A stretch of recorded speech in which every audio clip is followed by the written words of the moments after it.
La tradició centenària de la Muixeranga, que juntament amb altres danses conforma la processó que cada mes de setembre recorre els carrers del centre històric d'Algemesí, està en la gènesi del Museu Valencià de la Festa. De fet, l'impuls inicial d'aquest espai museístic arranca de la voluntat de divulgar de forma permanent esta i altres manifestacions. Precisament, este Museu de la Festa és el punt de partida de la ruta d'avui. Un recorregut pel terme d'Algemesí que travessa el paisatge de l'Horta i el de la Marjal d'Arròs que rodeja el llac de l'Albufera.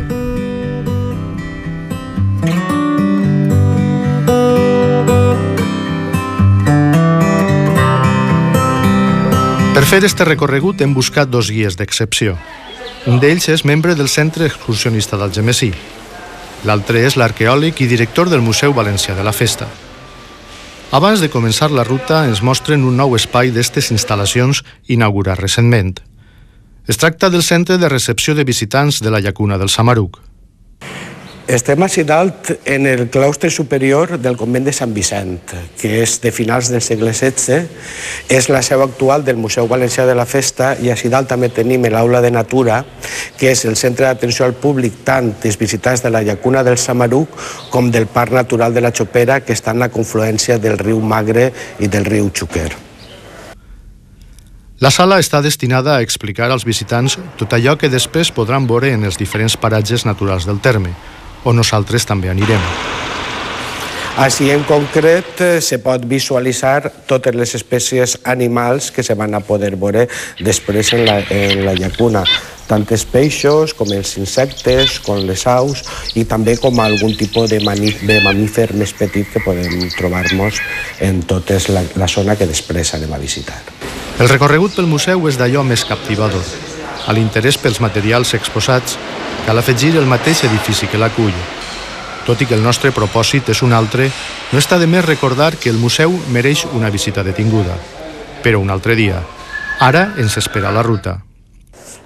Bé, després de la visita al museu anem a començar ja la marxa senderista.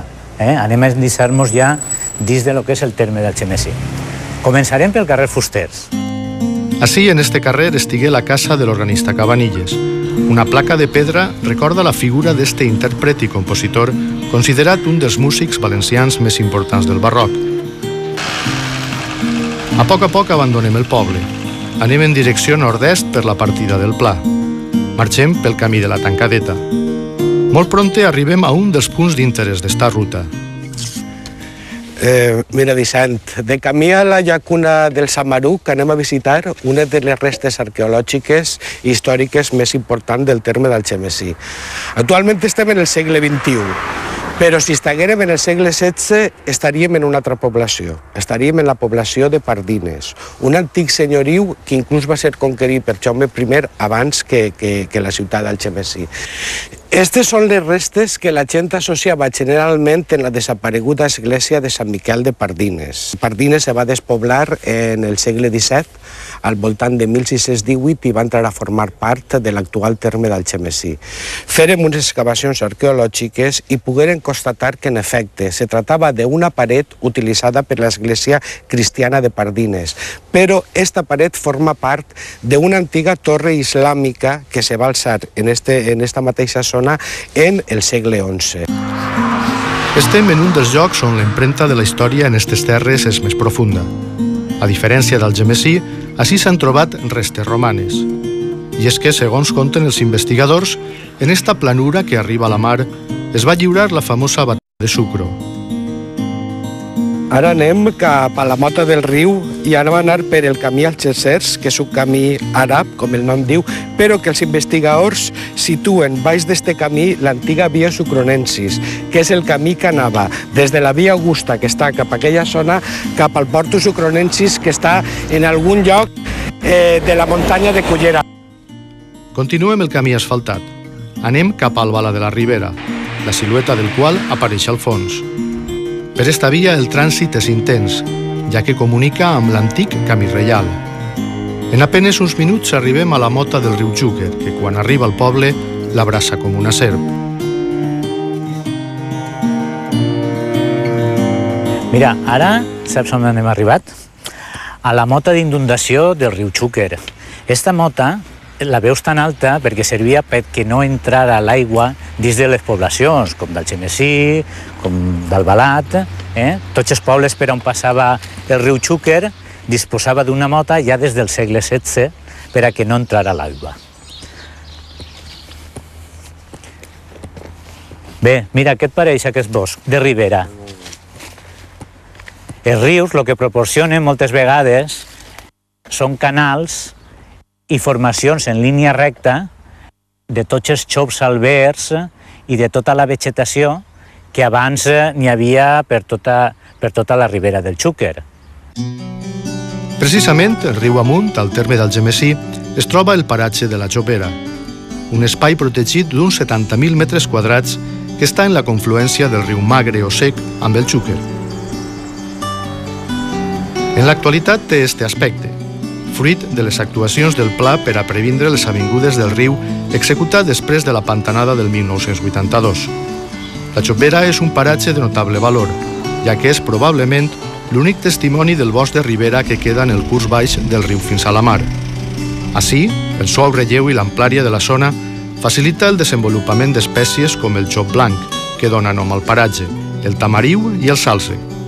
Este últim colonitza amb facilitat les zones pròximes als rius, sobretot aquelles que queden cobertes amb freqüència per les crescudes dels cabals. En ocasions, la força de l'aigua és tal que arriba a arrencar de socarrel alguns exemplars, una part dels quals sobreviuen en condicions certament difícils. El paratge resulta interessant en qualsevol època de l'any, tot i que la visita en primavera i en tardor resulta especialment grata. En qualsevol cas, al llarg de l'any, es pot disfrutar d'una vegetació que va des dels canyars a les plantes aquàtiques que colonitzen el llit del riu, passant pels herbassars que creixen sobre el fang de la vora, a més dels senillars i bogars que colonitzen aigües poc profundes. Tanquem este breu parèntesi i tornem al Balat, des d'on reprenem la ruta. Agafem el camí Moncofa i entre tarongers anem acostant-nos als límits del Parc Natural de l'Albufera. A partir d'ara, el paisatge d'Horta dona pas al de Marjal. Al fons, la línia de l'horitzó es veu subratllada per l'autopista, que com un espinàs recorre el territori de dalt a baix. Anem per la vora de la Sèquia Nova. L'aigua neta ens indica la proximitat d'un ullal. Els colors ocres dels rostolls de les basses d'arròs segades contrasten amb la humitat de la terra d'Horta. Molt prompte abandonem l'asfalt. Els camins de terra serpentegen per la planura de la Marjal. Anem acostant-nos a la llacuna del Samaruc, l'equador de la nostra ruta. Així ens espera el seu director, que ens acompanya en la visita. Hola, benvinguts a la llacuna del Samaruc, que és una reserva enclavada al Parc Natural de l'Albufera i que ha sigut un projecte que es va fer en el que eren uns terrenys on es cultivava l'arròs. És un projecte de nova creació, un disseny de lo que era una marxal primitiva valenciana i que representa, com si diguérem, la creació d'un nou ullal al Parc Natural. Au, anem i la visitarem.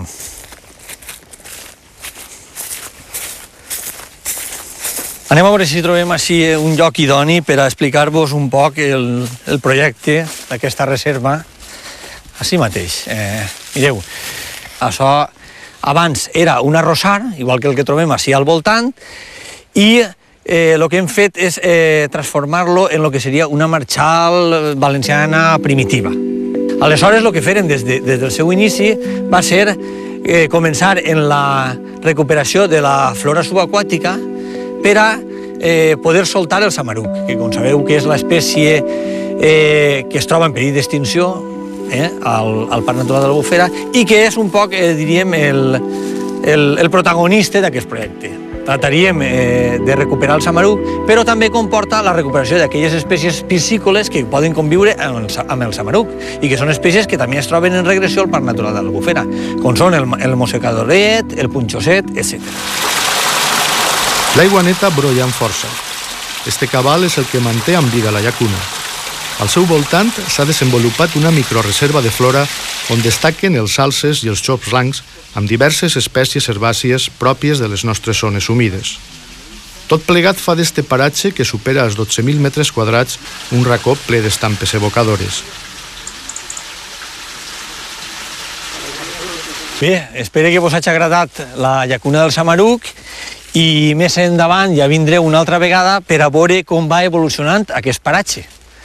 Bo, doncs que ho passeu bé. Fins una altra vegada. Adéu. La visita a la llacuna ha acabat. Reprenem el camí de retorn al Gemesí, tot i que al llarg del recorregut els nostres anfitrions encara ens guarden algunes sorpreses. Una d'elles és la coneguda com Paret del Molinet, un topònim que ens dona molta informació sobre aquestes restes. Esta paret que vegem ara sí s'ha conegut sempre com Paret del Molinet. I quan se pogueren fer unes excavacions arqueològiques que se feren després, se va poder constatar que aquest nom venia perquè així és la paret, és la torre d'un antic molí. D'un antic molí del senyoriu de Pardines, que hem deixat la població, com te'n recordes, aproximadament a 4 quilòmetres d'ací. Esta és la paret del molí, un molí que va deixar de funcionar a principi de 1600, és dir, quan la població de Pardines s'abandona i se'n va tot a viure al Xemesí. La ubicació a la vora d'una sèquia ens dona la clau d'esta construcció. Mira, tot això que està ara per ficar en valor, però se poden veure perfectament unes estructures que deixaren de funcionar a principi del segle XVI, com t'ha dit.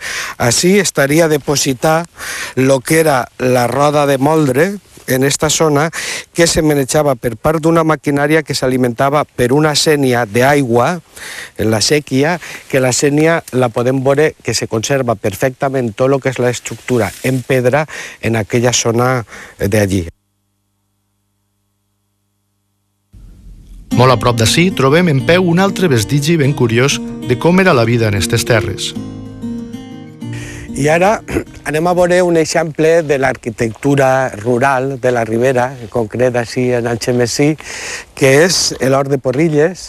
En concret, d'esta antiga masia, d'este antic mas, només ens queda l'estructura de lo que era l'ermita. Està construïda en el segle XIX i servia per a la missa els diumenges per a tots els hortelans d'esta zona, perquè no se tingueren que traslladar al Xemesí, pogueren vindre a sentir missa en este hort en concret. Les dimensions de l'ermita d'estil neogòtic es mostra la importància que tenia el mas. Afortunadament, l'ermita està protegida, una mesura que per al mas arriba tard, ja que fa unes dècades va ser enderrocat. Des d'ací fem ja cap al Gemesí. Ens endinsem pels seus carrers cap al centre del poble. Anem concloent en la nostra ruta d'avui. El Museu Valencià de la Festa és la nostra destinació. Tanquem així el trajecte circular d'este passeig pel terme del Gemesí. Davant la mirada de Sant Domènec que presideix la façana d'este antic convent que ara acull el Museu de la Festa, s'acomiaden els nostres anfitrions. Nosaltres també ho fem amb el desig que la proposta d'esta setmana els hagi complagut.